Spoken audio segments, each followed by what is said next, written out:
W.F. Howes presents an unabridged recording of Under the Knife, Life Lessons from the Operating Theatre by Dr. Liz O'Riordan, narrated by Anna Cordell.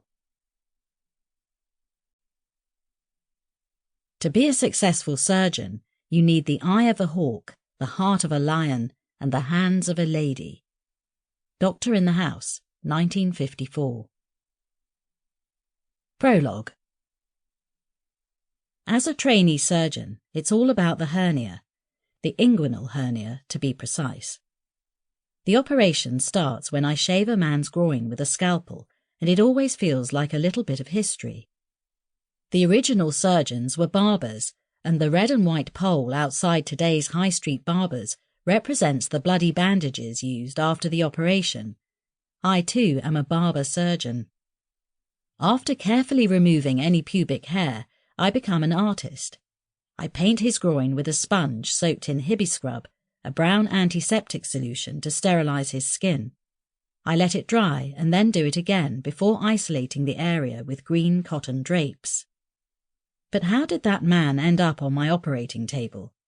He came to see me with a lump in his groin, an inguinal hernia.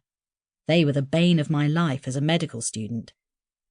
The anatomy is complex, and there are many terms that had to be memorized parrot fashion for oral exams. A hernia happens when something inside the body, like fat or a loop of small bowel, pushes through a weakness in the muscle or surrounding tissue. There's a natural weakness in the groin called the inguinal canal. It's a series of openings in the lower abdominal wall that the testicles travel down to reach the scrotum while a baby boy is still inside the womb. Trying to get my head around this three-dimensional canal from the flat pages of a book was hard. I just couldn't picture how everything fitted together. Instead, I practiced by getting men to cough while I fumbled around in their groin trying to find a lump. But there's an art to groin fumbling. Although most hernias travel down the canal, called indirect hernias, sometimes the fat can push through a weakness in the back of the canal, causing a direct hernia. If I put my finger exactly halfway between their hip bone and the edge of their pubic bone and get a man to cough, I can tell which type of hernia they have.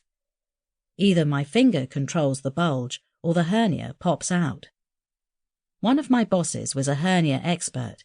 He would make me write down in the notes what kind of hernia I thought each man had, and then we would take him to theatre and see if I was right.